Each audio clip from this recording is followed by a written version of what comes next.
Welcome to 2024. There's nothing to do. According to the boss of the NatWest Bank, it's easy to buy a house as long as you save money. Say goodbye to the avocados. Say goodbye to the coffee. The world is a wonderful place. And that's all I've got to say this week. Bye. If only life was that simple. Howard Davis is the boss of the NatWest Bank. Many years ago, he was an outstanding controller of the Audit Commission. I actually met him when he was judging the Man Booker Prize. He had developed, he told me proudly, a statistical model to identify the finest work of fiction. So that was his approach. If you think he was a bit blinkered, his housing oppo told me that her favourite play was one that compressed every play of Shakespeare into an hour and a half. Efficiency was her watchword. There are some limitations to a statistical-only model, aren't there?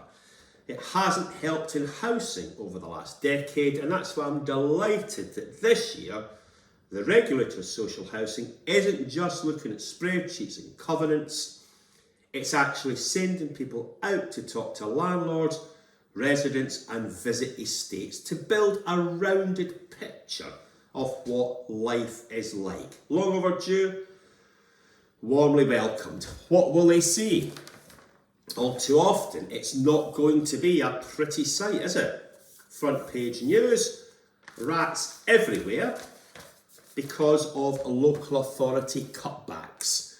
I am indebted to Deborah Fenton, Director of Housing at Baber in Mid Suffolk, for her excellent blog explaining how housing finance works on LinkedIn. Read it, hugely valuable. My take is that from spring, we will be allowed to pass on the biggest rent increase in a quarter of a century.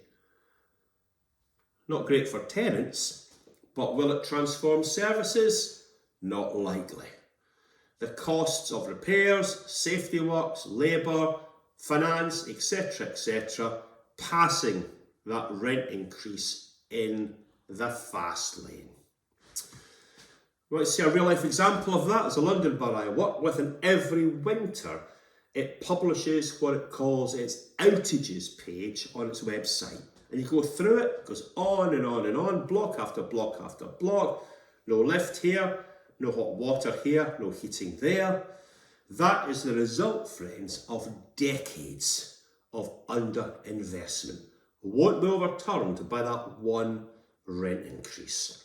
So what we're going to do this year, first off, really important that we listen to the Ombudsman and show empathy for residents. I know that's something everyone associated with HQN is keen to do anyway, but a good, strong message. The accountants, however, are telling us it's time for ruthless prioritisation.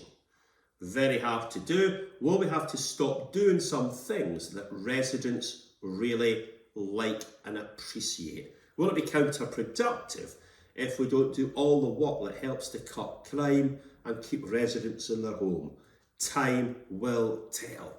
Of course, it's going to be the year for lobbying with a general election due.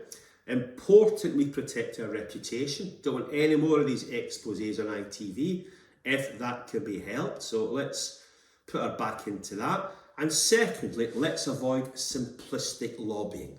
Doug Edmonds, God rest his soul, worked with Howard at the Audit Commission, and one of the phrases Doug always came up with is there's no single solution to a problem. So in the past, we maybe thought modular was the answer, we maybe thought diversification was the answer, market sales. Let's be careful about offering one simple solution because that rarely works. Time for sophistication and deep thought, people.